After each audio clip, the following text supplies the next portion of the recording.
For more than 4 decades, the world has been hooked on the music of ABBA. Their songs aren't just hits, they're cultural landmarks, anthems of joy and love that have defined generations. But behind the glittering curtain of superstardom, a much more complicated and human story was unfolding. It was the story of 2 brilliant artists whose relationship was a whirlwind of admiration, frustration, and a whole lot of unspoken tension. What if the story we all think we know is only half the truth? For years, rumors have swirled around. The band's inner dynamics, especially the partnership between the musical architect Benny Andersson and the voice that brought his songs to life, Agnetha Fältskog. Now, at 78, Benny is finally offering a candid look back, pulling the curtain on one of the most creatively charged and emotionally complex partnerships in music history. What was really going on behind those studio doors? What were the unspoken pressures that fueled their greatest hits and maybe even led to their long silence? And what's the untold story of admiration and the emotional cost that defined their collaboration? This is the story of Benny and Agnetha, and it's a lot more complicated than the bright lights ever let on. To really get the weight of what Benny's saying now, we have to go back to the beginning. Before ABBA was a global sensation, they were 4 artists making their way through the Swedish music scene of the late 1960s. Benny Andersson was the keyboardist for the Hep Stars, a band often called the Swedish Beatles. At heart, though, he was a composer, a prodigy with a gift for melody. Even back then, Agnetha Fältskog was a star in her own right. She was a gifted singer-songwriter with solo hits to her name, which was a big deal for a woman in the Swedish music industry at the time. Her voice was her signature, a crystal-clear soprano that could express everything from pure joy to the deepest heartbreak. By her own admission, she was a quiet, sensitive soul who never really wanted the kind of fame that was heading her way. Their paths first crossed in 1969, along with Björn Ulvaeus of the Hootenanny Singers and the fiery vocalist, Annie Frida Lyngstad. The 4 started working together.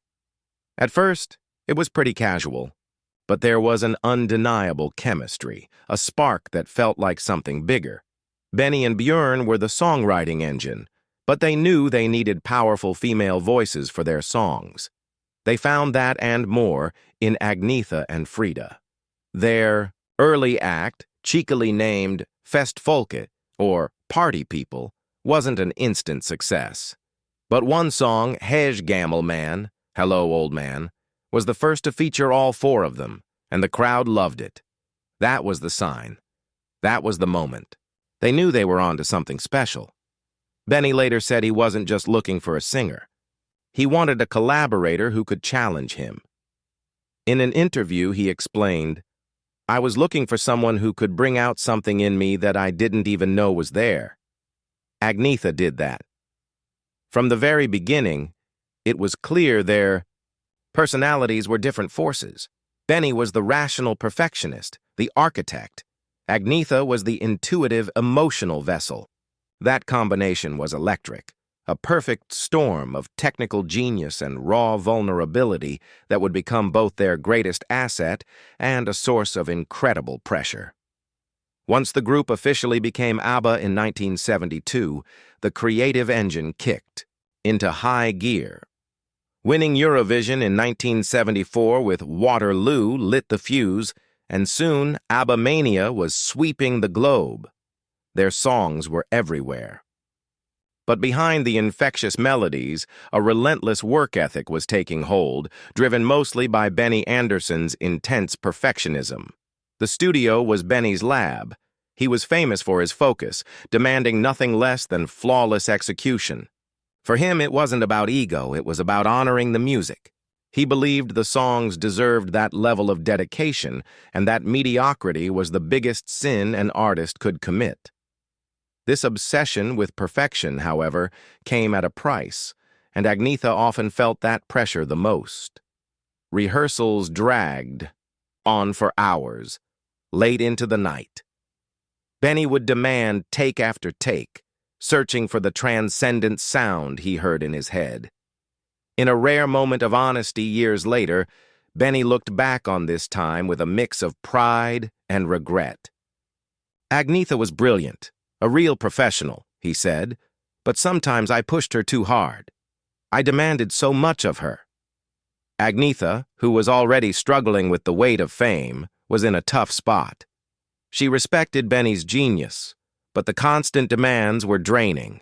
She was an artist who worked on emotion and intuition, and the repetitive nature of the studio sessions often left her exhausted. She wanted to create beautiful music, but the reality was a high-stakes environment where the pressure to produce, hit after hit, never let up. This clash of styles, Benny's methodical precision versus Agnetha's emotional approach, was a double-edged sword. It was that very friction that produced some of ABBA's most iconic songs. Benny knew Agnetha's vulnerability was the secret ingredient that unlocked the heart of their music. He knew her voice could express a depth of feeling that technical skill alone could never reach. Yet, in his hunt for that perfect emotional take, he might have overlooked the human toll it was taking. Looking back, Benny now admits the immense weight he put on her shoulders. With the benefit of hindsight, he admitted, Benny is now aware of the extent to which he used Agnetha's abilities. He confessed he didn't realize just how much she shaped ABBA's sound until many years later. This creative tension defined their working relationship. It forged a sound that was both brilliant and deeply human, but it also planted the seeds of the cracks that would soon start to show. If the studio was a pressure cooker, global fame was a whole other beast. ABBA's rise was meteoric. For Agnetha, this wasn't a dream come true. It was a nightmare. By nature, Agnetha was an introvert who loved a quiet life with her family. The constant public glare was torture for her. She hated flying, which made grueling international tours a source of huge anxiety. She despised the endless press conferences and the total loss of her privacy.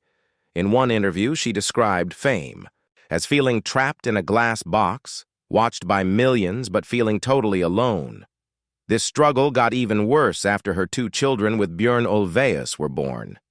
She felt a constant, painful pull between being a mother and the demands of the ABBA machine. "You start your career at the same time you want to be a mother," she once explained, describing the major problems she faced leaving her kids for tours. The guilt was enormous, feeling like, ABBA wants me and my children want me, and being caught in the middle. The media at the time was often ruthless. Agnetha was frequently objectified, with her looks getting far more attention than her talent. In a now infamous interview clip, a journalist dismissively asked her about winning an award for having the sexiest bottom. Feminist author Germaine Greer later noted, "They are not going to ask Agnetha about the music." This constant focus on her appearance was deeply upsetting and made her feel even more disconnected from her public image. Benny, who was more comfortable behind the scenes, didn't experience fame in the same way. He saw what the pressure was doing to Agnetha, but he's recently admitted he didn't fully grasp how much she was struggling. His focus was always on the music, the next album, the next tour, the next hit. He acknowledges that in his drive to keep ABBA's momentum going, he might have forgotten the human side of things. "Agnetha paid a price for that," Benny confessed, "and I'll always carry a bit of that." This gap in their experiences created a quiet distance between them. While Benny was steering the ship, Agnetha was weathering the storm on deck. The band that looked so happy to the world was starting to fracture under the weight of its own success.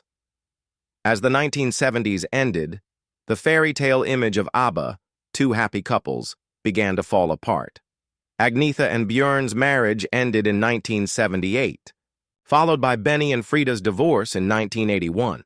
The band that built an empire on songs about love was now swimming in heartbreak. But instead of breaking up, they did something incredible. They channeled it all directly into their music. The lyrics, written by Björn, grew darker and more introspective. The melodies, composed by Benny, were filled with a deep melancholy that had only been hinted at before.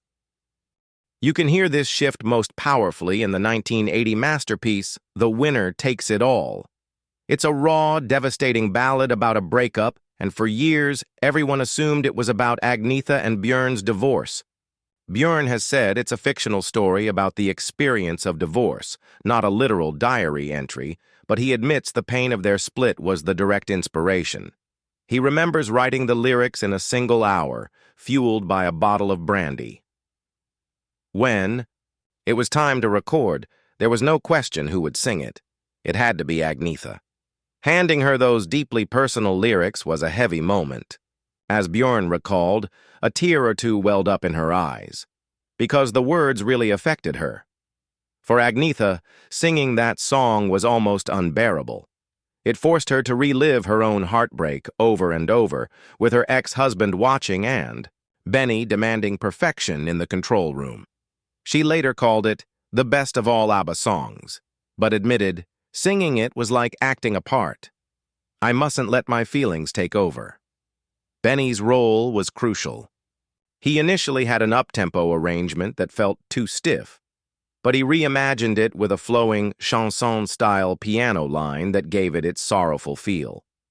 He knew Agnetha's performance was the key. He had to push her to channel her personal grief into a universal anthem of loss.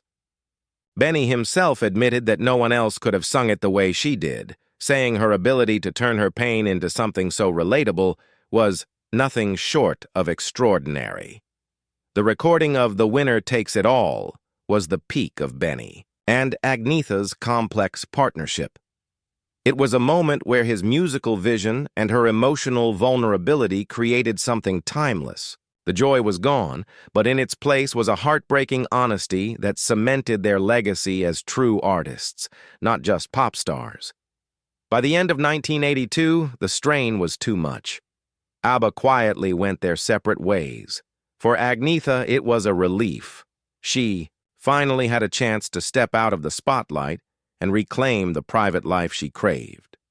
She retreated to a secluded part of Sweden, releasing a few solo albums but mostly staying out of the public eye. It wasn't a dramatic exit. It was a deliberate act of preservation. She was a survivor of fame, and silence was her refuge. Benny, along with Björn, kept writing, finding huge success with the musicals Chess and later Mamma Mia. But even with all his success, he admitted that the absence of Agnetha's voice left a creative hole. For years, a distance remained between the four of them. A reunion seemed impossible, but time has a way of changing things.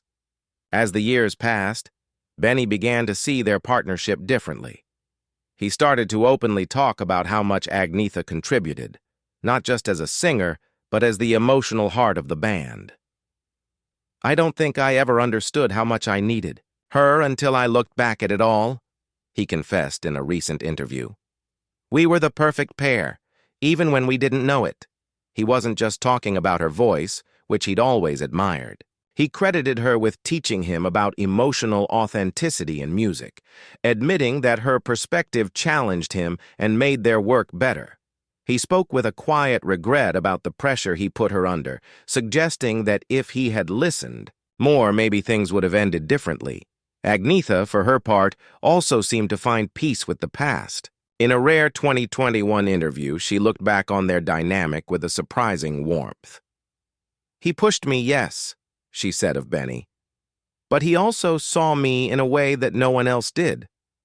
I think we both knew we were creating something bigger than ourselves. This mutual, mature understanding set the stage for the most unexpected chapter in the ABBA story.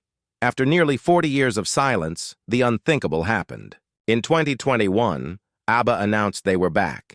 They had recorded a new album, Voyage, and were launching a revolutionary virtual concert in London. The world was stunned. A reunion was something no one, not even the band, thought would ever happen. Getting back in the studio was surreal for all of them. But this time, it was different. The crushing pressure of their youth was gone. There were no deadlines, no tours, and no need to conquer the charts. As Benny put it, it was as if we just took a short holiday. The reunion was lighter, freer, and rooted in a shared desire to just make music together one last time. The dynamic between Benny and Agnetha had transformed. The intense creative tension of the past was replaced by a deep, quiet respect. It was no longer about a relentless chase for perfection. It was about the joy of creating. Agnetha, who had spent decades running from fame, found the experience liberating. She later said, "There was a time when I thought I had left everything behind, but there was something about returning that felt just right. We've all evolved, and perhaps that's why it's beginning to work now." The Voyage album and the Avatars show became a global phenomenon. It was the final triumphant chapter they all deserved. For Benny and Agnetha, it was a moment of healing. Backstage at a rehearsal, Benny reportedly turned to Agnetha and said, "We did something no one else could, and I'll always be proud of that." It was a quiet acknowledgement of their incredible, complicated journey. At 78, Benny seems to finally understand their relationship with a clarity that only time can bring. Their partnership was a crucible, forged in admiration, tested by perfectionism, and strained by fame. He now freely admits that the emotional depth of ABBA's music wouldn't exist without Agnetha, and that her voice was the true soul of their sound. The story of ABBA is a testament to the power of music to capture the best and worst of life. What's your favorite ABBA song, and how has their music impacted you? Share your thoughts in the comments below. And if you enjoyed this deep dive, don't forget to like and subscribe for more stories behind the legends. In the end, Benny Andersson's recent revelations don't rewrite the ABBA story, but they do add a profound new layer of emotional depth. He's given a voice to a truth many fans have long sensed, that the magic of ABBA came from a complex clash of personalities, talents, and pressures. The legacy of Benny and Agnetha isn't just in the millions of records sold. It lives in the melancholy of Benny's piano on "The Winner Takes It All" and the heartbreaking vulnerability in Agnetha's voice. It's in the shared understanding that success often comes with sacrifice, and that even the most fractured relationships can create something beautiful and timeless. Their journey, from young artists to global icons, through heartbreak and silence, and finally to a place of reconciliation, is a story for the ages. It's a powerful reminder that even after 4 decades, the music they made together remains a living testament to their complicated, conflicted, and unforgettable bond.